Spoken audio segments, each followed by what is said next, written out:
cell in a worksheet. A cell reference is made up of a column letter and a row number. So for instance, this is my cell. Maybe I have put okay, I've labeled it biology. That is a cell. So the cell reference of this shall be B1.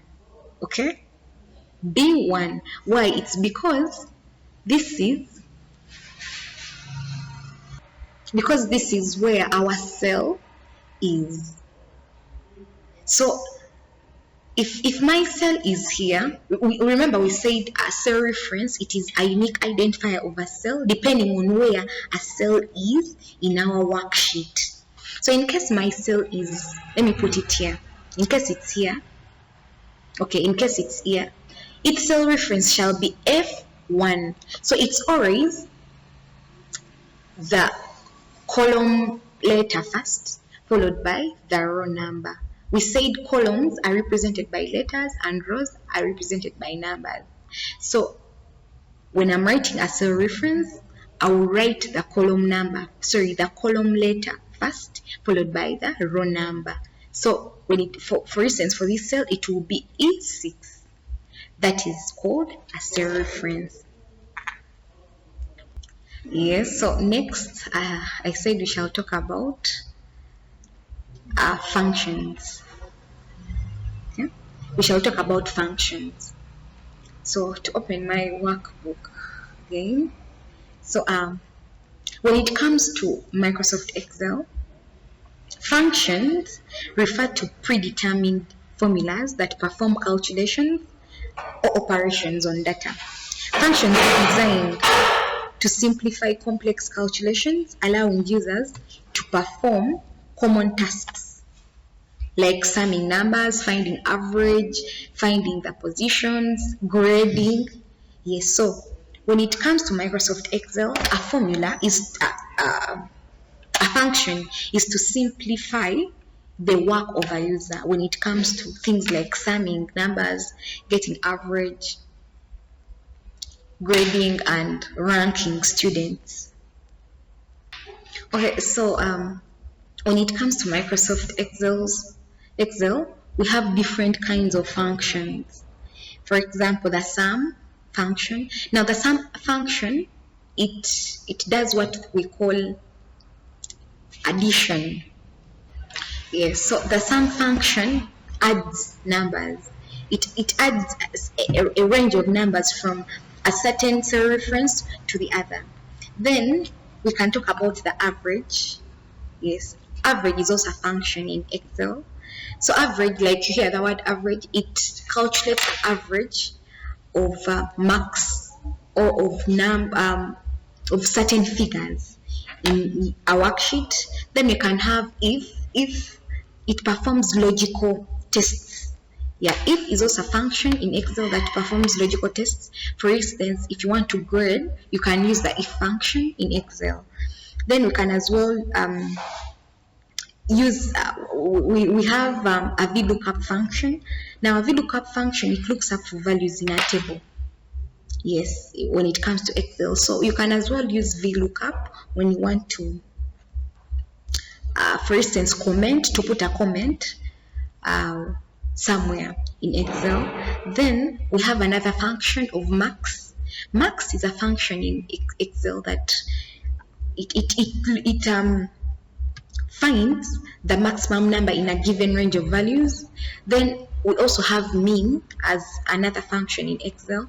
Min, it looks and finds the minimum number in a certain range of values when it comes to Excel. Yes, so I will be giving you an example of how we use sum, average.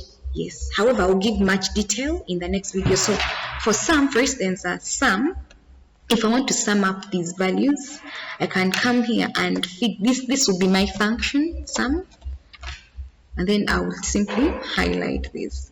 I want to find the sum of these range of values. Yes, so this will be the sum. So sum as a function, it has simplified my work, as earlier said that these functions simplify the work of the user. So as I've used sum, and it has actually simplified my work by totaling for me the range of values from B2, yes, then to D2.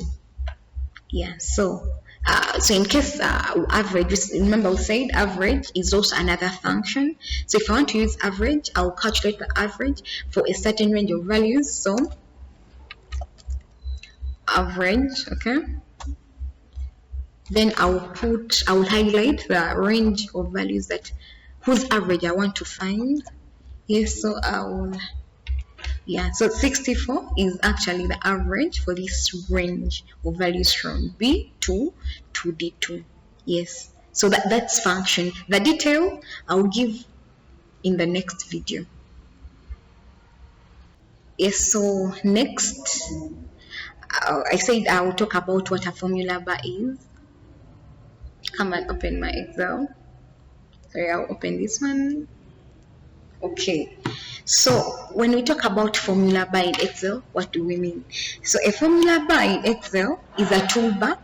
It's a toolbar that is located at the top of the worksheet.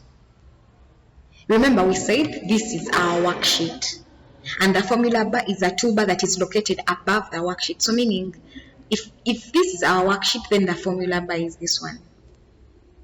And they say that a formula bar, it displays the contents that are currently located in a given cell in our worksheet. Now, like you're seeing here, this is my cell D2, okay, D2.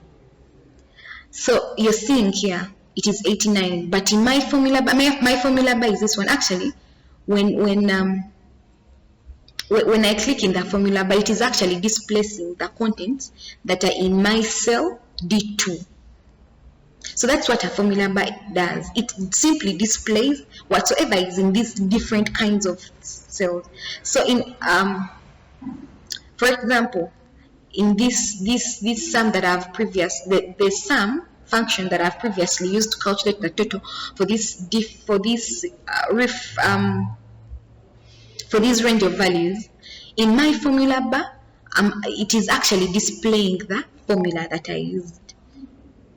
Yes, so the formula bar is simply shows what is in a particular cell in my worksheet. So in case I click here on this, in this cell S6, what is actually being displayed in the formula bar, like you're seeing here, when I put my cursor in this space, it is bringing formula bar, like you're seeing here. It is bringing formula bar. So in the formula bar, it will show exactly what is in cell S6, the name Walter. Even when I click here in big one, it is actually displaying what is in this cell in the formula bar. Okay, so that is what a formula bar simply means when it comes to Excel. Yes, then next we are talking about a name. What is a name when it comes to Microsoft Excel? Okay, so I'll open my Excel. So a name in Microsoft Excel refers to a meaningful label assigned to a cell. Yeah, so like I'm given the name of Namwase Vivian Naika. That is my name. So that name, it identifies me. Yes, so for example, I want to like what I've done here. I've put here a name, and the contents below, they are actually names of people. Then here I labeled this column biology. So this column is having the different kinds of the marks that were scored by these students in biology. The same applies to this column that I've labeled chemistry, which is displaying the marks that were got by these students in chemistry. So a name, it is just a label that is assigned to any cell. Yes, and I can actually name the cells. It is easier to name the different kinds of cell and refer to the data in those particular cells to improve clarity and reducing errors in my spreadsheet. Yes, so I can actually label my formulas, the different kinds of formulas, such that if in case I open my worksheet, I can easily recognize and identify them. Thank you so very much. That was a brief introduction to my Excel. And in my next video, I'll be giving you a detailed kind of explanation how we can use these different kinds of formulas, how we can apply the basics we have learned in this video, how to apply them now in the next video. Don't miss out the next video. I'll be sharing with you knowledge. I'll be giving you the different kinds of steps. See you in my next video. Don't forget to subscribe, to comment, and like. Thank you so very much. Until the next video. Bye.